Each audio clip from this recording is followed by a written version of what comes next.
उत्तर प्रदेश की योगी आदित्यनाथ सरकार एक फैसला ले आई। हाई कोर्ट के फैसले को आगे बढ़ाते हुए जाति के इस्तेमाल को लेकर, जातिगत रैलियों को लेकर, सोशल मीडिया पर जाति उद्बोध को लेकर या कहें जातीय प्राइड को लेकर ये फैसला है कि आप सोशल मीडिया पर अगर अपने जाति को दर्शाते हैं, उस पर गर्व करते हैं या इस तरीके का पोस्ट करते हैं जिससे विद्वेष होता है या अपनी जाति को आप ऊंचा बताते हैं, तो आप पे कार्रवाई हो सकती है।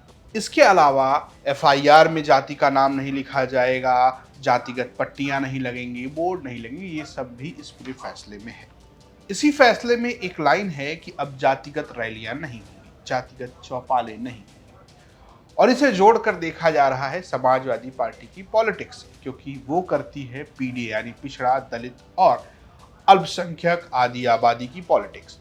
ऐसे में लगातार अलग अलग जातियों के सम्मेलन, अलग अलग जातियों की चौपाल, अलग अलग जातियों के नेताओं से मिलना लगातार अखिलेश यादव और उनकी पार्टी कर रही है। ऐसे ही एक नेता हैं राजकुमार भाटी, टीवी के चर्चित चेहरा है, प्रवक्ता है और सोशल मीडिया पर खूब वायरल रहते हैं। आजकल चर्चा में है अपने चौपाल को लेकर। गुर्जर समुदाय से आते हैं और पश्चिमी यूपी में लगातार गुर्जरों का सम्मेलन कर रहे हैं। 26 और 28 यानी आने वाले 26 और 28 सितंबर को भी पश्चिम यूपी में उनकी 2 रैलियां हैं। उससे पहले ये फैसला आ गया, लेकिन राजकुमार भाटी निकले राजकुमार भाटी। उन्होंने अपना एक तोड़ निकाल लिया है। उन्होंने बाकायदा सोशल मीडिया पर पोस्ट करके अपने लोगों को बताया कि करनी तो गुर्जर चौपाल है, लेकिन कैसे। राजकुमार भाटी लिखते हैं, जो भाई अपने क्षेत्र में गुर्जर चौपाल की तैयारी कर रहे हैं वे निर्धारित दिन में ही उसे कराएं। बैनर पर गुर्जर चौपाल की जगह पीडीए चौपाल लिख दें। हम नहीं चाहते कि शासन प्रशासन पुलिस से बेवजह टकराव हो। हमारे लोग पुलिसिया कार्रवाई और मुकदमों में फंसे। हमारा अभियान राजनीति में हिस्सेदारी के लिए, टकराव के लिए नहीं। हमें युद्ध नहीं लड़ना है, समाज को जागरूक और एकजुट करना है। मतलब रैली तो होगी, चौपाल होगी, नाम बदल जाएगा। अब उसमें गुर्जर नहीं, उसमें पीडीए लिखा जाएगा। बात वही होगी, लेकिन नाम अलग होगा। यानी कि एक तरीके की काट खोज निकाली है। जैसे ही ये फैसला आया वैसे ही समाजवादी पार्टी इस पर नाराजगी जताने लगी।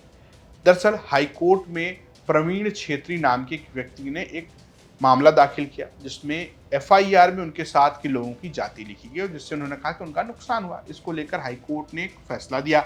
उस फैसले को उत्तर प्रदेश के अभी के जो कार्यकारी मुख्य सचिव हैं दीपक कुमार, उन्होंने आगे बढ़ाया और उन्होंने एक लंबी चौड़ी लाइन बनाई जिसमें सुप्रीम कोर्ट, हाई कोर्ट तमाम फैसलों को जोड़ते हुए एक आदेश जारी कर दिया कि भाई साहब ये होगा। और उसमें जाति को लेकर जब ये कहा गया कि आप जाति नहीं बता सकते हैं, सोशल मीडिया पर भी आप अपने जाति को लेकर बहुत फ्लॉन्ट नहीं कर सकते हैं, आप पर कार्रवाई हो सकती है, तो अखिलेश यादव भी सामने आए। उन्होंने लिखा, और 5000 सालों से मन में बसे जातिगत भेदभाव को दूर करने के लिए क्या किया जाएगा, और वस्त्र, वेशभूषा और प्रतीक चिन्हों के माध्यम से जाति प्रदर्शन से उपजे जातिगत भेदभाव को मिटाने के लिए क्या किया जाएगा, और किसी से मिलने के नाम पर पहले जाति पूछने की जातिगत भेदभाव की मानसिकता को खत्म करने के लिए क्या किया जाएगा, और किसी को घर धुलवाने की जातिगत भेदभाव की सोच का अंत करने के लिए क्या किया जाएगा, और किसी पर झूठे और अपमानजनक आरोप लगाकर बदनाम करने की जातिगत भेदभाव से भरी साजिशों को समाप्त करने के लिए क्या किया जाएगा। कुल मिलाकर अखिलेश यादव ने गोल गोल बातें की, लेकिन वो इस बात पर जरूर हैं कि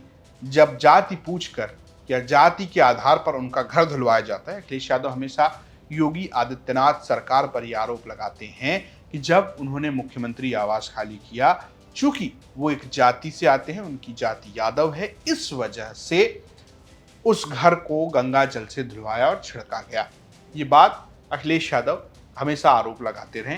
हालांकि भारतीय जनता पार्टी और योगी सरकार के जो लोग हैं वो ये कहते रहे हैं कि दरअसल कोई भी घर में प्रवेश करता है तो एक पूजा पाठ कराता है और पूजा पाठ में गंगा जल छिड़का जाता है, और यही हुआ था। ऐसा बीजेपी का पक्ष हमेशा इस पे रहा है, लेकिन अखिलेश यादव हमेशा इसे जातिगत भेदभाव से जोड़कर देखते हैं। अब पूरा मामला इस पर आकर टिक गया है कि कैसे जातिगत पॉलिटिक्स करेंगे नेता। जैसे योगी सरकार ने बैन लगाया है तो और कई सारी पार्टियों के ऊपर सवाल उठ रहे हैं, जैसे कि संजय निषाद, उनकी पार्टी निषाद पार्टी के नाम के आगे ही निषाद है, तो क्या उनकी पार्टी का नाम बदलेगा, ये तमाम सवाल भी खड़े हो रहे हैं। फिलहाल राजकुमार भाटी ने तो काट खोज ली है, अब देखना है कि और लोग इसमें क्या काट खोज कर निकालते हैं। देखते रहिए यूपी तक। नमस्कार।